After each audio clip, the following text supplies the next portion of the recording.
Assalamualaikum warahmatullahi wabarakatuh. Halo Sobat Podcast, selamat datang di episode terbaru kita. Kembali lagi bersama saya, Nanda Fatma Zakia di channel Miftahul Ulum TV. Belajar, mendengar, berkolaborasi. Tempat di mana cerita, inspirasi, dan wawasan bertemu. Kali ini kita akan ngobrol tentang sebuah organisasi masyarakat yang namanya cukup unik sekaligus penuh makna, yaitu RKM, Relawan Kesejahteraan Masyarakat. Ormas atau organisasi masyarakat ini hadir dengan misi mulia, yakni mewujudkan kesejahteraan sosial melalui semangat kerelawan. Bersama kita sudah hadir narasumber istimewa yang akan berbagi cerita, visi, dan perjuangan RKM. Langsung saja kita sapa. Halo Pak, apa kabar? Baik Kak. Gimana tadi perjalanannya Pak? Alhamdulillah lancar, walaupun hari ini panas begitu terik, tapi alhamdulillah demi mengisi podcast bersama teman-teman dari Miftahul Ulum TV, kita tetap bersemangat untuk hadir ke sini. Terima kasih sudah meluangkan waktunya Pak ya. Oke, sama-sama. Bisa perkenalkan diri dulu ke pendengar Pak. Oke. Saya sendiri bernama Atibul Umam, asli saya Desa Balirjo, Kecamatan Dempet, Kabupaten Demak. Saya aktif di beberapa organisasi kemasyarakatan. Saya juga aktif dalam dunia dakwah, termasuk beberapa organisasi formal maupun non formal. Salah satunya adalah RKM yang akan kita bahas pada kesempatan siang hari ini. Ini kita akan bahas tentang RKM atau Relawan Kesejahteraan Masyarakat Pak ya. Bisa ceritakan awal mula berdirinya RKM? Oke. Kalau kita bicara awal mula dari RKM ini sendiri, sebetulnya sangat sederhana. Kita ini perkumpulan dari anak-anak muda yang memang aktif dalam kegiatan sosial, Kak. Iya. Di antaranya sudah saya sebutkan tadi. Nah, kami melihat ada begitu banyak masalah di masyarakat yang tidak tersentuh langsung oleh pemerintah. Iya. Dari itu kita mencoba hadir. Kenapa enggak kita berbuat sesuatu, melakukan aksi nyata yang bisa menjembatani antara kegiatan-kegiatan pemerintah dengan masyarakat tersebut. Sehingga kami hadir menjadi jembatan, menjadi tali sambung permasalahan-permasalahan yang dialami oleh masyarakat yang mungkin tidak tersentuh oleh masyarakat, oleh pemerintah. Kalau boleh tahu, apa filosofi di balik nama RKM, Pak? Oke, RKM Relawan Kesejahteraan Masyarakat. Kami buat nama ini begitu singkat agar mudah diingat. Relawan Kesejahteraan Masyarakat. Relawan itu artinya kan tulus, Kak. Iya. Jadi memang kami benar-benar kumpulan dari orang-orang yang terbiasa berkhidmah di organisasi yang jauh dari unsur-unsur pragmatisme. Yang dimana kita tahu pragmatisme itu melakukan sesuatu karena ada apanya, bukan apa adanya. Nah, kita benar-benar tulus, kita benar-benar ikhlas untuk melakukan kegiatan ini. Adapun kesejahteraan masyarakat adalah tujuan daripada terbentuknya gerakan atau organisasi kemasyarakatan ini. Bagaimana struktur organisasi RKM dibentuk? Untuk struktur organisasi dari RKM itu nggak rumit sih. Kita cukup ada ketua, ada sekretaris, ada bendahara, yang lain relawan. Karena yang kita cari bukan jabatan, tapi aksi nyata. Dan yang perlu kita ingatkan bahwasanya antara satu dengan yang lain daripada anggota RKM ini tidak boleh merasa lebih tinggi daripada yang lain. Karena yang paling penting itu bukan siapa ketuanya, siapa sekretarisnya, bukan. Tetapi ayo kita bareng-bareng. Bagaimana caranya RKM ini bisa semakin maju, semakin berkembang, dan semakin bisa memberikan manfaat yang real untuk masyarakat. Itu satu organisasi ada berapa orang Pak kira-kira? Untuk anggotanya kami lumayan banyak. Jadi satu kampung atau beberapa kampung? Beberapa kampung. Jadi mungkin kalau 20 orang lebih. Mungkin yang ada di garda terdepan, yang mungkin untuk perihal surat menyurat dan lain sebagainya mungkin sekitar 4-5 orang. Tetapi padahal di situ di belakang itu begitu banyak relawan yang luar biasa yang justru tanpa mereka kami yang ada di depan termasuk saya ini bukan apa-apa. Oke. RKM didirikan mulai tahun berapa, Pak? RKM sendiri sebetulnya pergerakannya sudah lama. RKM dari 2000 22 itu sudah ada. Namun kami memutuskan untuk benar-benar menjadikan RKM menjadi sebuah lembaga. Kami daftarkan di badan hukum itu mungkin sekitar 2024 atau Baru-baru Pak 2023 ya. sekitar itu. Apa visi dan misi utama RKM Pak? Untuk visinya sangat jelas. Masyarakat ingin kami sejahterakan secara lahir dan batin semampu kita. Adapun misinya ada 3 hal. Yang pertama adalah membangun kepedulian sosial. Bagaimana kita lihat saat ini, orang hanya berlomba-lomba untuk mempublikasi tanpa ada gerakan nyata membantu masyarakat yang mungkin benar-benar butuh bantuan. Itu yang pertama. Misi yang kedua adalah kita ingin memaksimalkan potensi. Artinya sebetulnya kita ini memiliki banyak potensi yang dimiliki oleh anak-anak muda. Dari situ akan kita kumpulkan para relawan, kemudian kita gali potensi mereka sehingga bisa betul-betul mengembangkan RKM ini yang tujuannya tadi memberikan manfaat untuk masyarakat. Adapun yang ketiga adalah kami ingin memastikan bahwasanya program yang kami lakukan saat ini tidak hanya stuck sampai di sini, tapi juga berkelanjutan. Bahkan walaupun mungkin saat ini pengurus-pengurus utama sudah tidak ada lagi di RKM, kami berharap nanti selanjutnya akan dilanjutkan oleh generasi-generasi yang berikutnya. Bidang kesejahteraan apa yang paling difokuskan oleh RKM Pak? Untuk bidang kesejahteraan yang difokuskan oleh RKM sementara ini ada 3 hal. Yang pertama adalah pendidikan, yang kedua ekonomi kreatif, yang ketiga adalah bantuan sosial.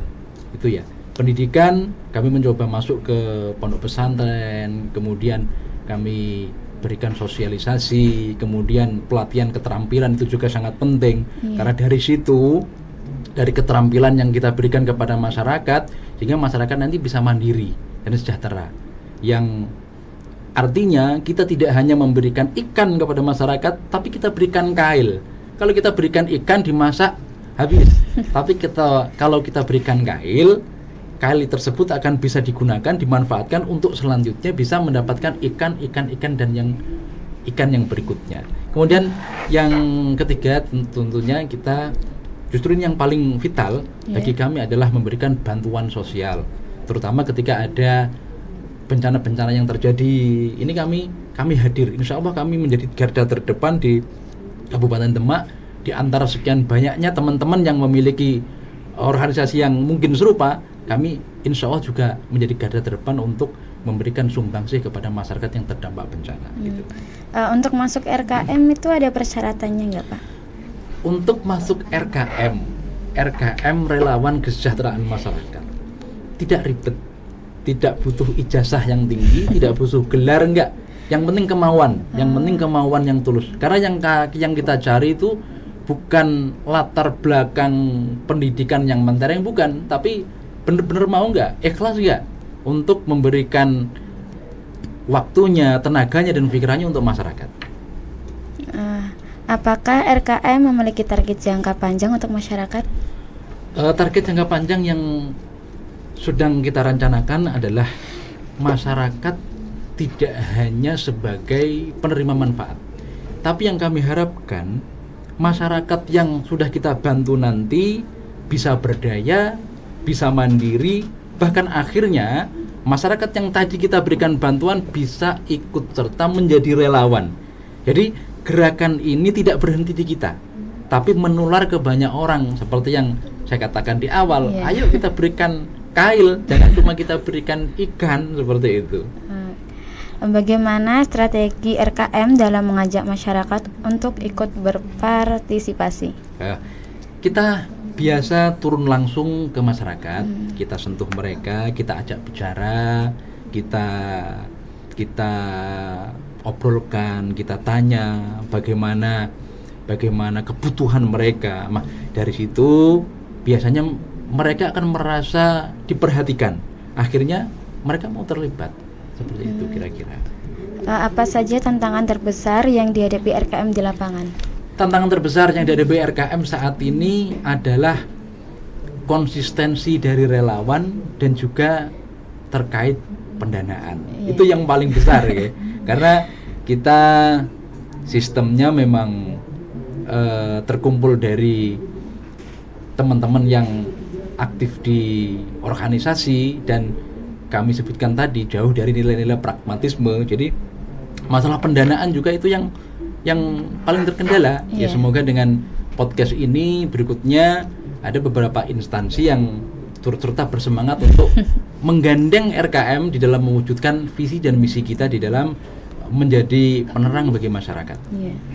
Apa saja tantangan terbesar bagaimana cara RKM menjaga semangat para relawan agar tetap konsisten? Kuncinya komunikasi, Kak. Kita sering melakukan forum-forum diskusi. Kita juga buat grup. Kita sharing permasalahan-permasalahan, kita evaluasi, dan tentunya kita saling support. Saya juga selalu mengingatkan kepada teman-teman relawan bahwa sekecil apapun langkah kita, dampaknya akan sangat luar biasa bagi masyarakat. Contoh kecil, ketika kita makan nasi bungkus seharga 10.000, katakanlah seperti itu, bagi kita itu ya biasa saja. Tapi ketika nasi bungkus tersebut diberikan kepada masyarakat kaum duafa yang betul-betul membutuhkan, nasi bungkus yang bagi kita 10.000 cuma kayak gini, bagi mereka itu luar biasa syukurnya. Ya Allah, alhamdulillah hari ini dapat makan seperti itu. Itu makanya saya selalu mengingatkan dan memberi motivasi kepada teman-teman. Dan syukurnya, kabar baiknya, teman-teman yang tergabung bersama kita ini memang benar-benar mayoritas lahir dari background pesantren. Dari organisasi Nahdlatul Ulama juga banyak yang bergabung. Yang mana kita tahu bahwa organisasi tersebut khidmah menjadi jalan ninja mereka. Khidmah adalah jalan ninjaku.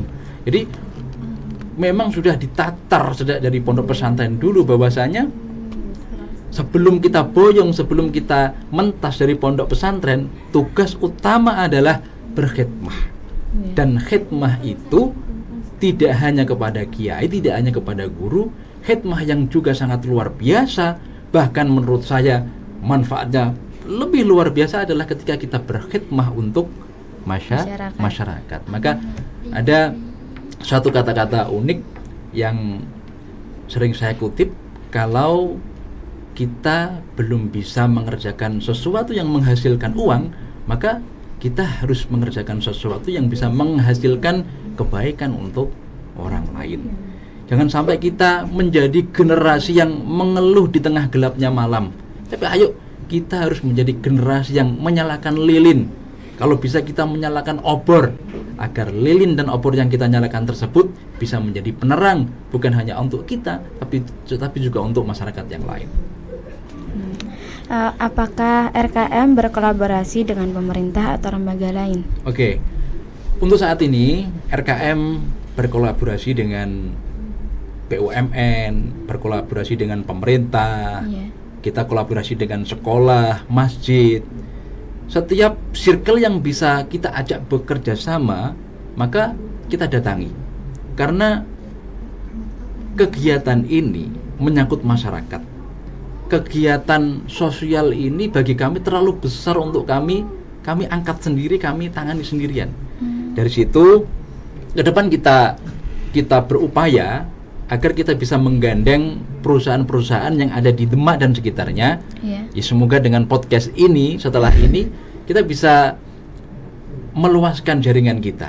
Perusahaan-perusahaan yang ada di Demak dan sekitarnya banyak sekali bisa kita gandeng sehingga mereka bisa menjadi mitra utama, bisa menjadi donatur utama, bahkan tanpa kita minta sekalipun. Setiap bulan mereka menggandeng tangan kami dan kami menjadi jembatan bagi perusahaan-perusahaan tersebut untuk menebarkan kebaikan kepada masyarakat. Seperti contohnya tadi anak yatim, kaum duafa, pendidikan, teman-teman yang terdampak banjir dan lain sebagainya. Nah, bagaimana RKM membiayai berbagai program sosialnya? Oke. Untuk pembiayaan kegiatan sosial daripada RKM saat ini, sebagian besar dari relawan, tapi kita juga banyak terbantu oleh pemerintah. Kita juga banyak terbantu oleh BUMN. Kenapa seperti itu? Karena memang ada banyak sekali program-program pemerintah itu yang memang harusnya diperuntukkan untuk teman-teman kita yang membutuhkan, untuk teman-teman kita yang terdampak bencana. Tetapi seringkali banyak masyarakat yang awam sehingga tidak tahu caranya untuk menggapai daripada bantuan dari pemerintah tersebut. Sehingga kami hadir untuk membantu masyarakat mengambil, dalam tanda kutip ya, mengambil hak untuk teman-teman mereka. Yang terbaru, kami juga berkolaborasi dengan BUMN. Kami memberikan bantuan berupa 100 dam padas untuk mengguruk lokasi-lokasi yang terkena abrasi. Bahkan dekat ini, kami saat ini dengan pengurus yang lain, insya Allah kami sedang mengupayakan 1.500 paket sembako yang nanti akan kami berikan kepada teman-teman yang saat ini terdampak abrasi, insya Allah secepatnya. Kayak sembako gitu Pak ya? Iya, bentuknya sembako, ada mie, ada beras, ada minyak, ya 9 bahan pokok itulah kita kemas sedemikian mungkin, kita berikan kepada mereka. Apakah ada kisah inspiratif dari kegiatan RKM yang paling berkesan? Oh, kisah inspiratif banyak sekali. Banyak sekali kisah inspiratif, kisah yang berkesan. Itu terutama ada ibu-ibu yang dulu kita bantu ketika ada musibah banjir di beberapa daerah kemarin. Terus ketika terjadi musibah banjir, saat ini malah antusias bergabung dengan kami. Ikut di RKM. Ikut di RKM. Setelah saya tanya alasannya kenapa, ternyata dulu saya dibantu Kak. Sekarang saya ingin membantu juga. Itu punya keinginan sendiri. Iya, dengan keinginan sendiri. Itulah kenapa saya tadi bilang kita terjun ke masyarakat, kita tanyakan kebutuhan mereka. Kalau pengalaman-pengalaman unik ya banyak, karena yang terjun ke lapangan rata-rata ya saya, ya banyak laki-laki. Mungkin ya ditowel-towel sama ibu-ibu kayak gitu. Sampai ada yang nawarin jadi menantunya. Itu banyak sekali. Banyak anak mudanya berarti Pak? Iya, banyak anak mudanya juga seperti itu. Itu kebanyakan cowok apa cewek Pak? Yang ikut di RKM? Iya. Kita sebagian besar cowok, tapi ceweknya juga banyak. Ada juga cewek Pak? Ada juga, ceweknya juga banyak yang berkiprah di belakang layar. Cuma memang yang ada di baris terdepan seperti pengurus-pengurus utama, ketua, sekretaris, dan juga bendahara itu kebanyakan cowok, karena mungkin langkahnya lebih fleksibel, langkahnya lebih bebas, karena di kami tidak hanya Gen Z tapi juga kaum milenial, bahkan ibu-ibu, pokoknya kami masuk semua. Dan cewek itu nanti kita tugaskan ketika kegiatan-kegiatan, mungkin ketika ada dapur umum, mungkin juga masak gitu. Iya, betul sekali. Bagaimana respon masyarakat terhadap keberadaan RKM? Respon masyarakat terhadap keberadaan RKM sangat bagus sekali, karena mereka merasa terbantu dengan kehadiran kita. Tidak sedikit juga yang akhirnya orang-orang yang kita bantu akhirnya bergabung dengan kita. Akhirnya mereka meskipun tidak bergabung dengan RKM, ketika ada terjadi sebuah bencana atau kesulitan, mereka memberikan bantuan. Jadi respon mereka menyambut baik kehadiran RKM dan selalu mendukung kegiatan daripada RKM ini. Karena kita hadir dari masyarakat untuk masyarakat. Apa peran anak muda dalam gerakan RKM? Anak muda itu menurut kami energi utama. Kita tidak boleh meninggalkan pemuda dalam setiap kegiatan. Kita harus mengikut sertakan mereka. Bahkan Insinyur Soekarno pernah berpesan, beri aku 10 pemuda, akan aku rubah dunia. Dan pemuda itu memang yang akan meneruskan perjuangan-perjuangan kita dan perjuangan-perjuangan pendahulu-pendahulu kita, ya anak muda itu. Karena mereka punya kreativitas, ide-ide segar, semangat tinggi. di pikiran mereka itu muncul ide-ide yang imajinatif. Kemudian dari tangan-tangan mereka itu muncul gerakan-gerakan yang kreatif, dan dari pergerakan mereka muncul langkah-langkah yang eksplosif. Kalau kita berjalan dengan cepat, tapi ketika kita menggandeng anak muda, RKM ini saya yakin bisa berjalan semakin jauh dan lebih jauh manfaatnya. Kita analogikan sebagai ketika kita mengolah sebuah makanan lah, mungkin di tangan orang-orang tua, satu bungkus mie itu ketika dimasak ya cuma dikasih telur, dikasih kol, disajikan, selesai. Tapi di tangan anak muda, waduh, ada mie yang sedang viral ya. Kayak mie jebel, seperti level mie apa, minuman sebagai seblak dan lain sebagainya, itu kan muncul hadir di tangan anak muda kan. Ya, seperti itu. Nah, ketika analogi sederhana itu kita pakai, kemudian kita terapkan di kegiatan, betapa hebatnya, betapa kerennya program-program yang mungkin kami lakukan, kami pikirkan dengan konsep yang sederhana. Ketika anak muda ini masuk menjadi kegiatan yang konsepnya menjadi luar biasa, bahkan mungkin anti mainstream lah, seperti itu. Ini berkat anak muda, keren sekali. Gimana cara kerjanya RKM, Pak? Cara kerja? Cara kerja kita kolektif, pembagian tugas itu jelas. Ketua menjalankan tugas sesuai dengan prioritasnya, kemudian membagi-bagi tugas kepada para relawan agar semua bisa berperan penting. Tidak hanya berperan, tapi semua memiliki peran penting dan tanggung jawab. Tanggung jawab agar RKM ini selalu menjadi garda terdepan dan juga menjadi organisasi yang dipercaya oleh masyarakat. Jadi tidak hanya ubyak-ubyuk, tidak terprogram, enggak, tapi cara kerja kami sangat terstruktur sekali. Nah, itu RKM sama Karang Taruna beda, Pak ya? Ya, sama Karang Taruna sangat beda. Karena saya menilai jangkauan RKM ini lebih luas, dan program-program yang kita galakkan juga lebih luas, dan target-target yang ingin kita capai itu juga lebih luas daripada Karang Taruna. Tanpa kita sedikit pun ingin mendiskreditkan teman-teman Karang Taruna, tapi memang tujuan kita RKM ini memiliki tujuan yang mungkin lebih lah daripada teman-teman Karang Taruna. Bagaimana cara sejauh ini wilayah mana saja yang sudah tersentuh oleh program RKM? Wilayah yang tersentuh oleh RKM saat ini mungkin masih berkutat di sekitaran Kabupaten Demak. Tapi kami berharap semoga ke depan di setiap kabupaten itu ada RKM-nya. Ini baru Demak aja atau? Iya, baru Demak, RKM Demak. Nah, setelah podcast di Miftahul Ulum TV ini, saya berharap nanti di Kudus ada RKM Kudus, di Grobogan ada RKM Grobogan, di Semarang juga ada RKM Grobogan. Jadi RKM ada di mana-mana. Apa harapan RKM untuk tahun-tahun ke depannya? Nah, harapan kami sederhana tapi besar, Kak. Kami berharap RKM bisa semakin luas jangkauannya, lebih banyak program pemberdayaan, dan semakin banyak anak muda yang terlibat di RKM ini.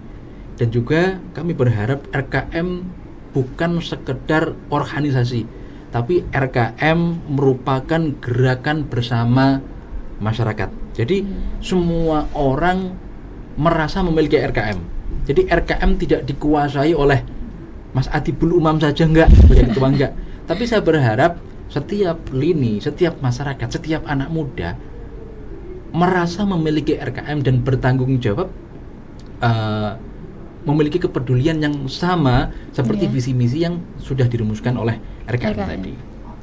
Nah, gimana cara mengajak teman-teman yang lain untuk bergabung di RKM, Pak? Nah, untuk mengajak dan untuk bergabung di RKM cukup simpel sih. Ya tadi, niat yang tulus saja. Kemudian untuk mengajak mereka ya kita tunjukkan program-program yang menarik. Kemudian kita melakukan berbagai inovasi yang mana tujuannya adalah untuk menarik hati anak muda. dan kita juga menawarkan kepada mereka berbagai macam konsep. Jadi kita sebagai yang memiliki mungkin dalam tanda kutip jabatan di organisasi yang lebih tinggi, tidak serta-merta kemudian menguasai betul dari program-program yang berjalan, tapi justru kita melibatkan teman-teman yang lain, bahkan masyarakat. Tadi seperti yang saya katakan di awal tadi, kita turun, terjun, kita ajak ngobrol mereka kebutuhannya apa. Jadi mereka merasa terangkul, sehingga oh iya ya, oh seperti ini. Jadi dengan lebih mudah kita mengajak mereka bergabung, bahkan tanpa kita ajak, mereka secara otomatis bisa bergabung dengan kita karena program-program yang selalu kami tawarkan tadi, kami diskusikan dulu kepada mereka tadi. Siapa Pak orang yang pertama kali mengajak buat organisasi RKM? Yang mengajak untuk di organisasi RKM? Ya. Untuk saya sendiri, dulu memang sering berkumpul dengan sahabat saya, saudara saya, namanya Bapak Mu'adzom. Bapak Mu'adzom itu sangat aktif dalam dunia organisasi, termasuk organisasi sosial. Dan dia selalu menanamkan kepada saya, Mas, pokoknya kalau kamu kepengen jadi orang sukses, kita jadi orang yang ringan tangan. Bukan berarti kita suka mukul, enggak ya, tapi ringan tangan itu kita suka membantu. Dan memang yang dikatakan oleh Bapak Mu'adzom itu nyata dan betul sekali. Beliau itu memang terkenal sebagai orang yang mudah sekali dimintai bantuan oleh orang lain. Dan berkah daripada ringan tangannya itu, saat ini beliau menjabat sebagai Ketua Komisi A DPRD Kabupaten Banten. Mungkin awalnya jalurnya seperti itu yang menginspirasi kami daripada teman-teman RKM, sehingga bisa menjadi organisasi yang bisa memberikan manfaat kepada masyarakat seperti ini. Itu RKM dibentuk di desa mana Pak pertamanya? Pertama kali RKM itu dibentuk terutama di Kecamatan Dempet. Kecamatan Dempet khususnya. Dan untuk saat ini kantor daripada RKM itu sendiri saat ini ada di Desa Balerjo. Desa Balerjo. Ada kantornya sendiri Pak? Iya, ada kantornya sendiri, sehingga ketika ada perihal yang ditanyakan oleh dinas terkait, karena kami seperti yang kami katakan tadi, kita sebagai anak muda, kita sebagai pegiat organisasi tidak boleh menjadi orang yang bagaikan katak dalam tempurung, enggak. Semua ini harus kita masuki. Enggak apa-apa kita ajukan bantuan ke sana, kemari, tidak apa-apa. Yang penting kan untuk masyarakat. Dan saya tegaskan lagi, memang itu haknya masyarakat yang mereka orang-orang awam tidak bisa mengambil atau tidak bisa mengambil haknya, kita bantu. Maka seringkali kita dikunjungi oleh teman-teman dari dinas Kesbangpol dan lain sebagainya, kan kami benar-benar punya sekretariat lah, seperti itu. Bagaimana peran teknologi atau media sosial dalam mendukung kegiatan RKM? Teknologi hari ini kita tidak bisa dipisahkan dengan teknologi. Manusia dan teknologi itu satu kesatuan yang betul-betul tidak bisa dipisahkan, terutama media sosial. Terutama media sosial. Siapa sih sekarang yang tidak punya media sosial? Kakak pasti TikTok pasti punya. IG, Instagram pasti punya. Dan sekarang muncul baru lagi yang namanya Thread, kan? Semua punya. Nah, media sosial bagi kami ibarat jembatan, Kak, yang menjembatani program-program yang dilaksanakan oleh RKM agar sampai di mata dan telinga masyarakat. Mungkin dari kita tap-tap layar, tapi gerakan kita nyata dan hasilnya memang nyata. Dan memang harus kita akui, mau tidak mau, yang paling berperan penting di dalam mempublikasi kegiatan RKM ini ya lewat media sosial tersebut. Kalau mungkin orang-orang dulu mengatakan beberapa media sosial itu tabu, seperti mohon maaf aplikasi yang isinya dulu cuma joget-joget. Jadi kita nggak usah seperti itu. Kita rebut aplikasinya, kita jadikan senjata untuk mengembangkan kebaikan-kebaikan yang ingin kita laksanakan. Seperti itu saja. Ini yang terakhir Pak ya. Iya. Pesan apa yang ingin disampaikan kepada masyarakat luas tentang pentingnya gerakan relawan? Oke, pesan saya sederhana. Jangan pernah kita meremehkan kebaikan kecil.